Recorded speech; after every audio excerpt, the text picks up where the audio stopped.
This is Marion, and you're watching Falcon Talk. Hi, I'm Loretta Jones. Hi, I'm Kiara Williams. Hi, I'm Kyla Norwood. Hi, I'm Marion Turner.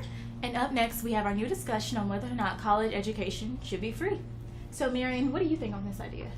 I think college education should not be free because in high school, when you work to get to college, you have some people that work harder than others.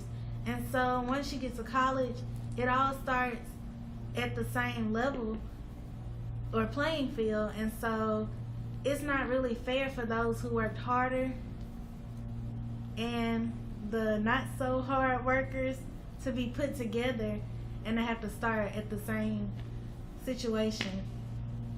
What about you, Kyla? Well, I think that it's very easy for people to just get by them, like you said, because, I mean, there are so many people that will put forth the effort, but if people are just getting by in high school and know that they don't have to work as hard to get into college, then they can just get by through their universities and eventually they're not prepared for life. But what do you think, Kiara? Well, I think college should be free, just for the simple fact that if you take money out as a problem, then it's up to that person. And to go back to what you said about it not being enough competition, how can you really say there's a competition when you have different majors competing with each other? Me competing to be a doctor versus me being a teacher, that won't require the same amount of effort because that effort is only stigmatized in that specific major. And I believe that once college is free, then you'll be efficient because you'll be in a major that's going to give you the job that you want. And if there's no money and no student debt falling behind you when you graduate, then you can get out and work efficiently without the thought of, God forbid, $100,000 on your back. Because we know that that's a lot of debt and it's like a lifelong sentence. And when you work efficiently, you're able to do what you want and you love it and you can do it every day and not have a problem. But what do you think, Loretta? I think college should be free because by making it free, people that can't afford to go to college could go. And if it wasn't free, you'd have to figure out how you're going to go, like how you're going to get the money to go. And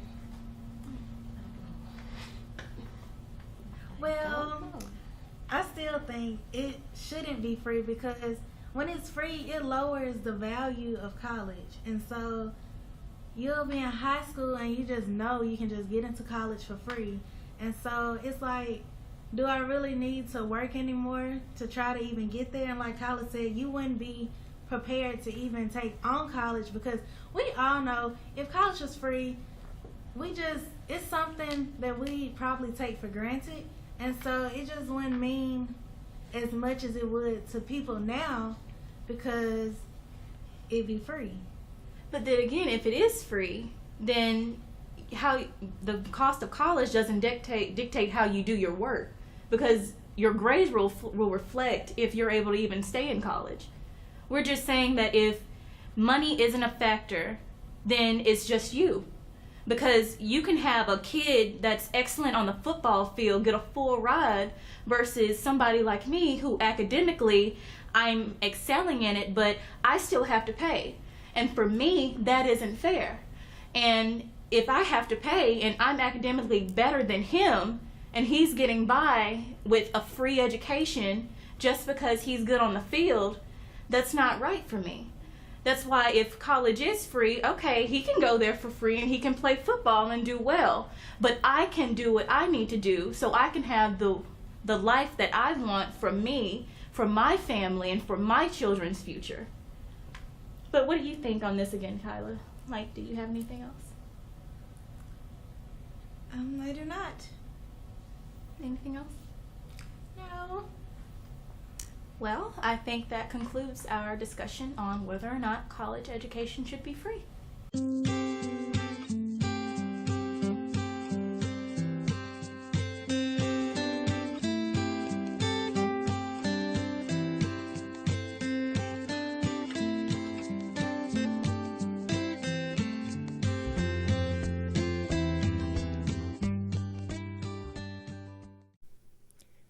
Falcon Talk would like to thank the following sponsors: Wells Cleaners, Skeet's Hot Dogs, Tucker's Daycare. J5, Helen's Kitchen, and Isaac's Images. Also, thank you to the Columbus Municipal School District for making Falcon Talk possible. And of course, thank you for watching. Hi, my name is Joe. I will be doing the sports segment on Falcon Talk. First, we have the Dolphins and the Eagles game. The final was 38-31 with the Eagles coming out on top. Next, we had the Panthers versus Jaguars, which was a very close game. The final score was 24-23, with the Panthers defense making one last defensive stop with 28 seconds to go in the game.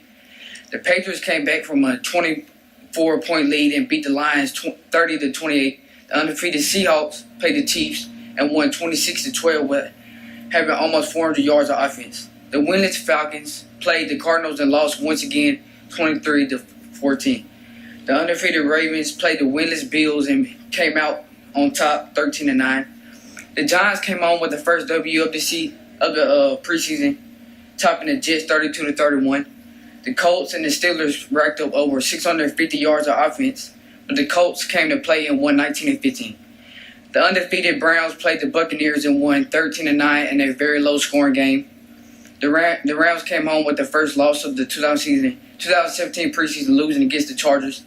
The winless Raiders almost beat the Cowboys with there being 5 lead changes in the game. The final score was 24-20. The Saints defense looked pretty good this week, shutting down the Texas offense, winning 13-0.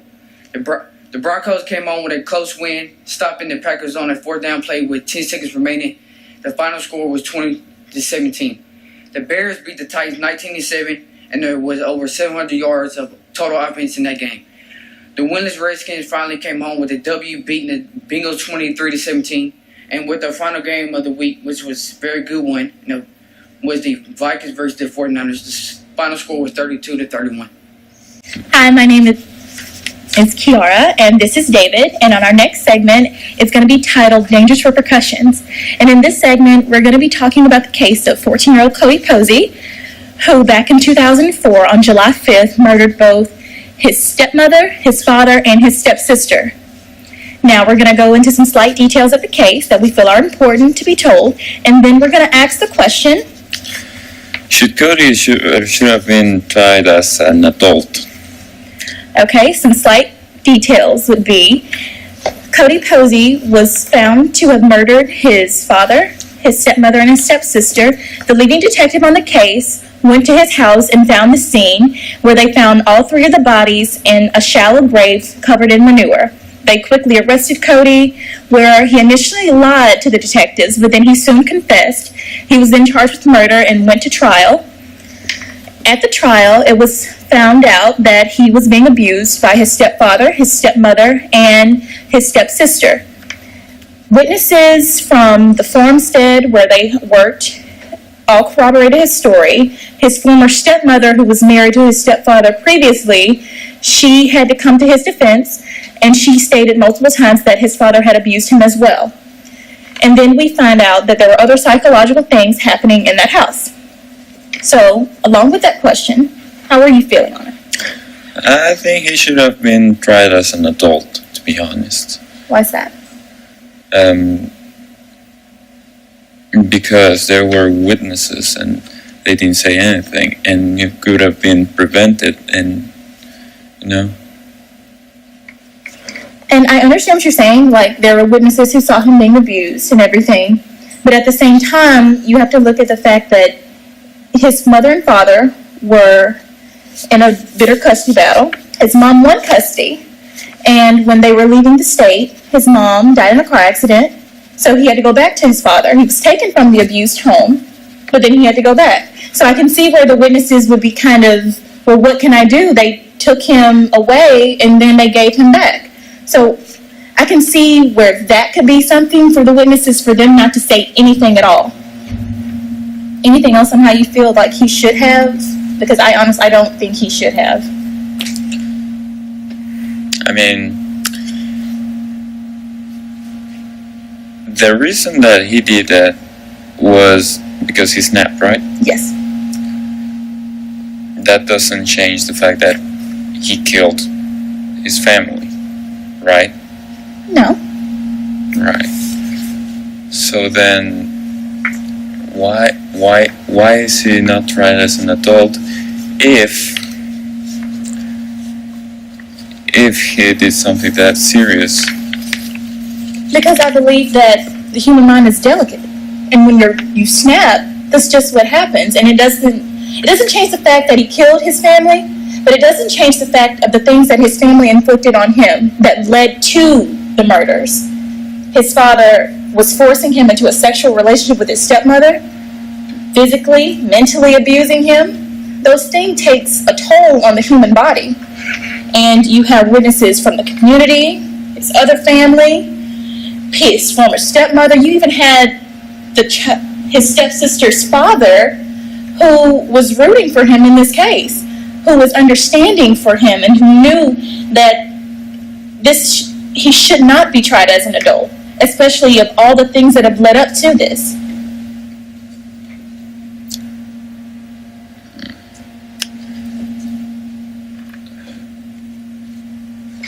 But that's just my feeling on it. I don't think he should be tried as an adult at all. I think, and well, I can say now that he was tried as an adult, but then it went back to court on the appeal process, and then he was sentenced to 5 years at a psychiatric ward, and he was 16 at the time where he was sentenced then. So after 5 years, he was released from there at 21, and he's been back in society, and he's been perfectly productive. So I think justice was served. He did his time, and I think there is a balance now. Yes, but I think that he should not be the exception, and justice should be justice for all and equally. But how these certain stipulations, how are they equal? Every case is different, so there's no real basis for equality. If you had two men that murdered a woman and another one murdered a woman, one of them was in cold blood, but then the other one had a psychotic break, that's not equal. I mean, the law in itself is supposed to be based off equality, but we see now over so many years that the situations aren't equal. Right, but the circumstances, I don't think they change what the results, you know, like the did. Results of what happened. Yeah, what he did. I mean, of course, at the end of the day, somebody's already dead. Yeah. But when you present it to a jury, it's about how they interpret it. I mean, if you have a dad who killed a man who was touching his little girl, no jury in America would convict him of that. Because in America's mind, that is wrong. That is wrong. And he was in the right. So the law is supposed to be equal and set for everybody, but public opinion and public interpretation changes that status quo. So different cases, they don't make it equal.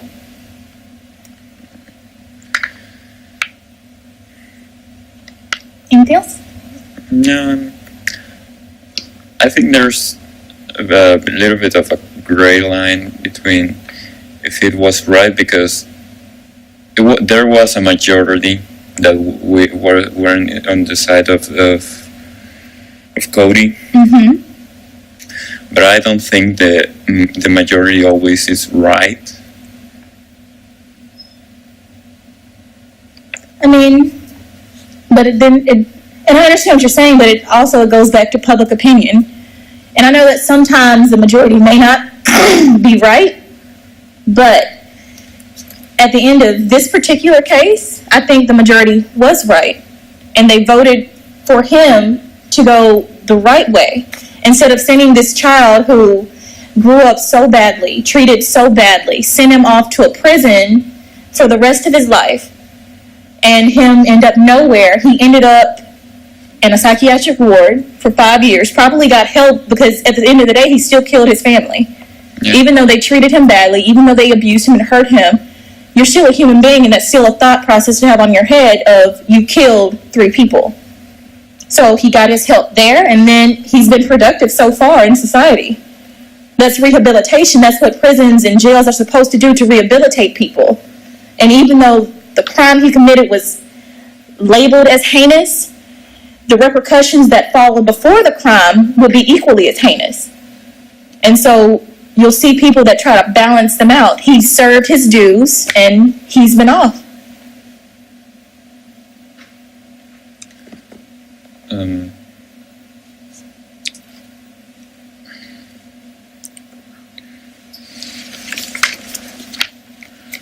Well, anything else?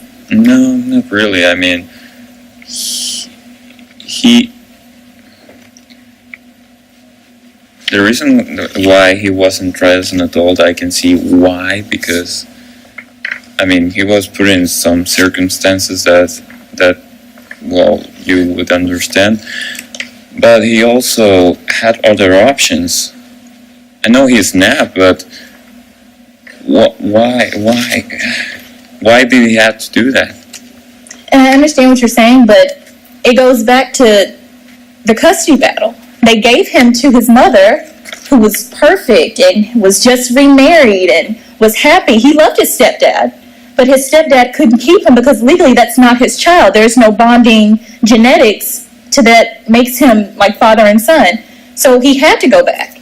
Can you imagine as a 10-year-old feeling so defeated that my mom just died and I'm having to go back to the home where I was abused? And they can't, and the state can't do anything for me. They sent me back. That's a brick wall that was created. Okay, I can see that. Anything else? Well, I think that's all. Falcon Talk would like to thank the following sponsors: Wells Cleaners, Skeet's Hot Dogs, Tucker's Daycare, J5, Helen's Kitchen, and Isaac's Images. Also, thank you to the Columbus Municipal School District for making Falcon Talk possible. And of course, thank you for watching.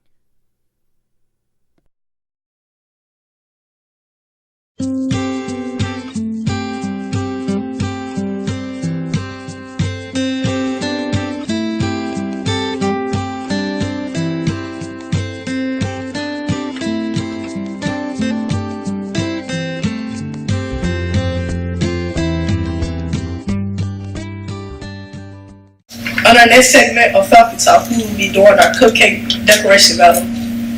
Hi, I'm Kiara. I'm Marion. Okay, you ready? I'm ready. Okay, go. Okay, this is the cream cheese. This is vanilla. Okay? Do whichever one you're going to do first.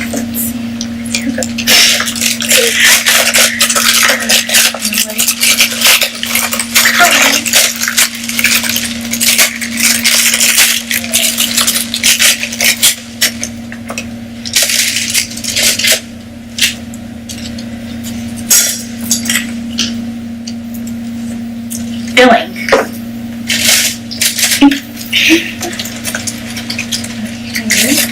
I'm going to be taking a piece of rainbow candy.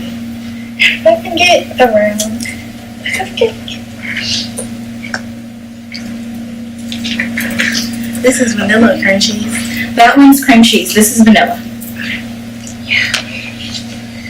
Okay.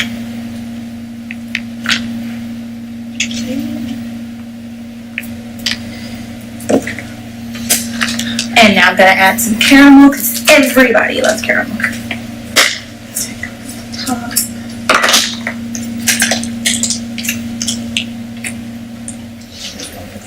Cover that up.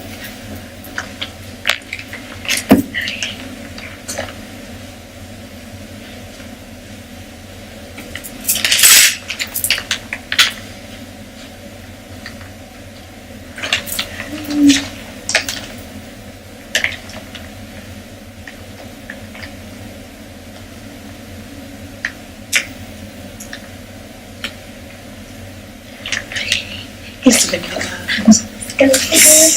This one's vanilla. Yeah, this is the big one. Okay, now I'm going to add some strawberries and some blueberries to mine. Let's see.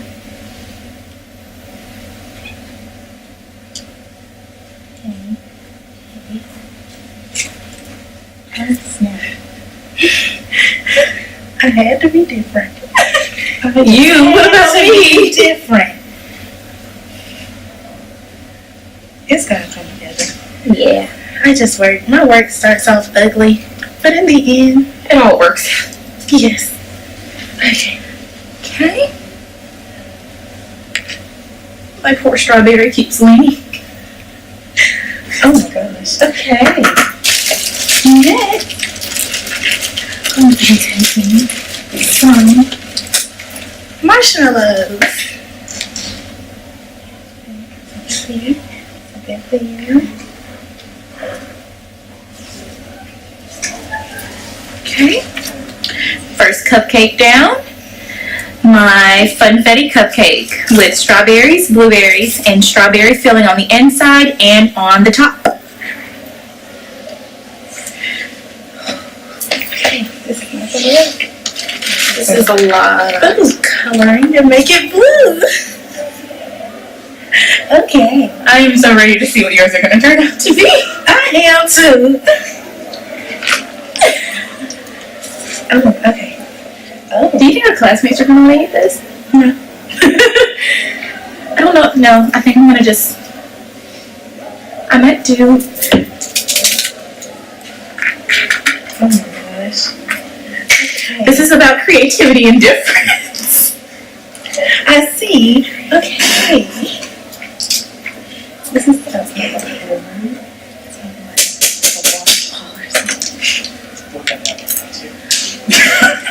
cutting a lot of parts out. Now, how did they do this on Pinterest? Okay. The thing about baking is, well, decorating, it's a lot of fun and it's a lot of mess. You have never seen sprinkles on a red velvet cupcake. My poor strawberry.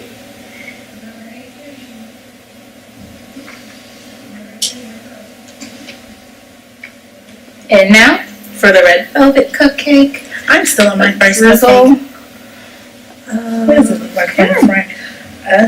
Okay. Okay. I'm not done yet. I think I'm done.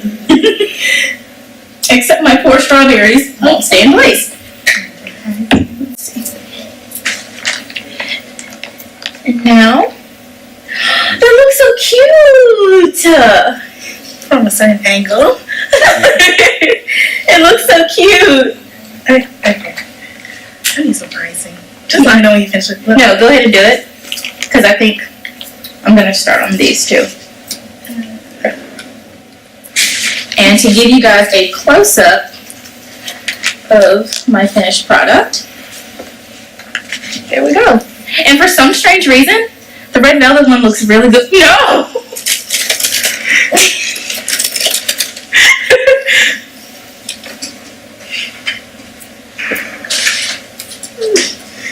Can you see? I told you it was my strawberries that are just not wanting to participate. I am done with cupcake number 1. Time to go to number 2. Okay. And cupcake number 2 is finished. The creativity The creative is killing me. Oh my gosh. Wait, I'm gonna add rainbow sprinkles now. Rainbow sprinkles? Yes. Oh, they're not open either. How do you open these? I'm struggling. Oh my god. Yes. This is called rehabilitation on your cupcake. I need rehabilitation on this candy jar. The one with the sprinkles? I got it. No, it was one open already over here. Are you? Yeah! It was one already open. I didn't know. Okay, these are hard to sprinkle. Oh, okay. I think I'm gonna try to spruce this up just a little tad. I'm gonna try to put all of mine on one plate. Oh, you got it? Yeah. Okay. Yay! Yeah, that's it. And our cupcake wars. When y'all are ready. Well, thank you for having me come in and judge your cupcakes. I really enjoyed the experience here. Now, I really should have asked some more clarifying questions before we got started, but we're judging both groups, and we're judging on taste and on creativity, right? Yes. Okay. Now, I'm going to have to say with creativity, we have some very creative things going over here with the rainbow and the waterfall coming underneath. I really like that. That was really very attractive, really visually appealing. Now, the strawberry crown with the blueberries, that also very visually appealing. But if we're talking about taste, you know, the strawberries, the fresh strawberry, a little bit of strawberry gel, and the blueberries, I'm going to have to say that cupcake itself was winner chicken dinner. So I'm going to have to go with this plate of goodness as the winner, and I'm going to take it with me. Okay. Okay. Well, there you have it, folks. That's awesome right there, man.